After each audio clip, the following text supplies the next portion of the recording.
Мынау 309 токтом былтыр иште баштаган. Ушул токтом негизинде баягы жерлерди көп сандаган гектарлаган жерлерди ээлеп иштетип аткан адамдардан кайтаруу боюнчачы.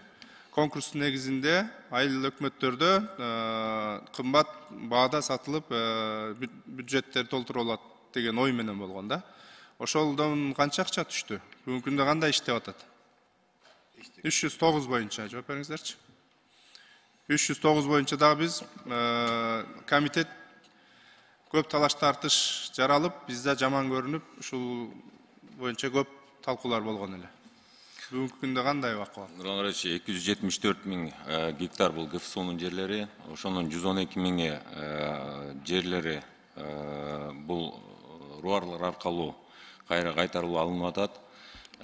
Бул жана үйрөнчүлүк чарбаларга, асыл тукум жана кооперативтерге жана экономикалык жагынан приоритетный деген мааниде берилип атат. Ал эми ошол айса арендага канча берилип, бул жергиликтүү бюджетке түшкөндөрдүн бул маалыматы менде жок экен. Барбы ошо жергиликтүү бюджетке канча акча түштү ушул токтомдун эсебинен? Менде бул маалымат жок. Сизде барбы? Менде да жок экен андай материал керек. Кат түрүндө берели. Эми ушуга окшогондордон биз билишибиз керек эле. Эртең жолугушууларга барганда айтат 309 токтомду жок кыла албай койдуңар силер. Биз силерге кайрылдык эле. Эмне болду десе биз не дейбиз? Минфин эсептей элек экен, ал нерсеге жетише элек экен деп айтабыз. 1,5 жыл өтүп атса да. Эми кичине өзүбүз сыйлайлы да. Өкмөттүн ар бир мүчөсү өзүнүн багытында иш алып жүрүш керек эле да. Кийинки суроом, жайыт комитеттери боюнча бүгүнкү акыбал кандай болуп турат? Бизге мыйзам долбоорун жөнөттүңөр эле айыл өкмөттөргө кайтаруу боюнча. Бул жайыттар мыйзамы кабыл алынгандан бери жайыт комитеттерге берилип иш жүрүп атат. Бүгүнкү күндө жаңы жер кодекске өзгөртүүлөр кирүү менен бул министерстволор менен ведомстволор менен макулдашуудан кийин кабинет министри кирген, азыр эксперттердин талдоосунда туруп атат. Жакын арада сиздердин карооңуздарга алып келебиз деп ойлоп атабыз. Бул жерде бирок жайыт комитеттерди жоюу менен башкарууну айыл өкмөттөргө сунушталып атат. Ошол силердин позицияңар да? Бардык жайыт комитеттерин айыл өкмөттөргө өткөрүп берүү. Туура, бул себеби жерде буга чейин распоряжение деген жок, бирок жана башкаруусу жайыт комитеттерде, коомдук уюмдарда болуп калганда, ошону азыр биз башкарууну без распоряжения айыл өкмөттөргө өткөрүп берүүнү сунуштап атабыз жер кодекс менен. Рахмат. Кийинки суроо. Кыргызстан бүгүнкү күндө өзүнүн мөмө жемиш менен 55% гана камсыздайт да.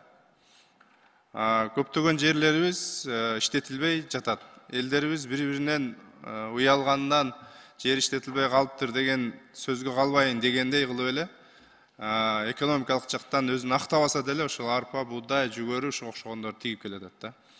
Айыл чарба саясатын силер жүргүзгөндөн кийин ушул нерселерге силер жол ачып беришиңер керек эле да. Бул жактан дагы өтө иш алып баруу жок да. Мисалы мен бир нерсени айтайын, мына интенсивдүү бак тигүү.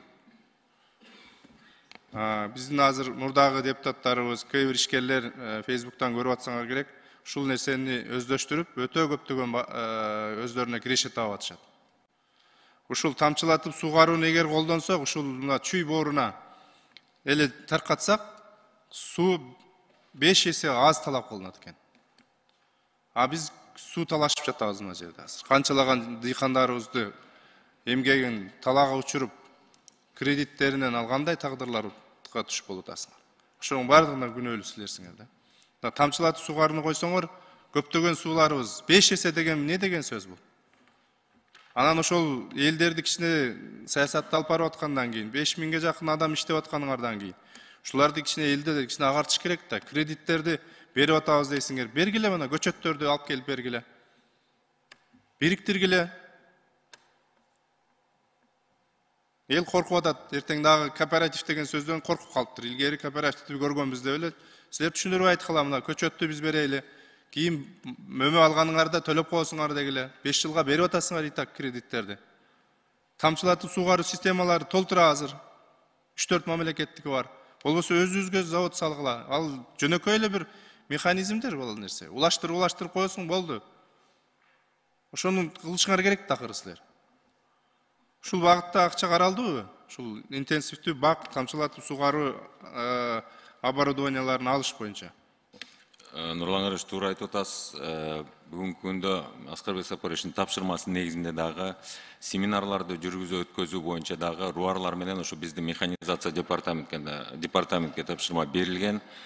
Ушул 40 райондорго тең семинарларды өткөрүп, түшүндүрүү иштерин алып барып атат. Бүгүнкү күндө бизде дээрлик 15 ишканалар бар, ошол жанагы трубаларды чыгарган. Биз ошол жайылтуу максатында дагы ошол семинарларды өткөрүп, андан тышкары биздин пресса катчылык аркылуу дагы маалыматтарды берип атабыз. Биз да суранып атабыз, ошол жергиликтүү элди дагы ошол дождевальный аппараттар менен, андан тышкары ошол тамчылатып сугаруу менен ыкманы пайдаланууну. Эми акча каражат бул лизинг менен берилет. Жалпысы бул дээрлик 3 миллиарддан аша акча берилсе, ошонун ичинен айыл чарба техникалары, бирок ошонун ичинде дагы ошол дождевальный оборудование менен капельное орошениянын оборудованиясы лизингке дагы берилет да, Айыл банк аркылуу. Муну дагы жайылтып, элге жеткирүүгө аракет кылып атабыз. Эми аракет кылбай бир пландарды кылышыңар керек да. Мисалы, ушул бак боло турган региондор бар. Мисалы, Чүй бооруна тоо этектеген айылдардын барында ушул алма бактар болгон илгери. Азыр бош жатат. Адамдар эч каяка барышын билбей атат. Руарларга ушул айыл өкмөттөргө жүктөгүлө да ошол нерсени. Бизде жылына 6,5 миңден азыр гектар ашып калды.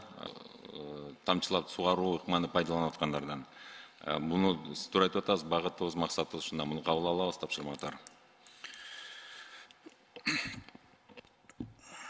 Негизинен мен суроолорум ушул. Анан дагы ким сунуш берет, ошого карап көпчүлүккө карап чечейли.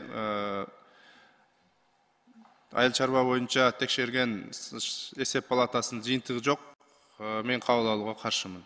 Көпчүлүк эмне десе ошого карап добуш берүүгө катышам. Рахмат.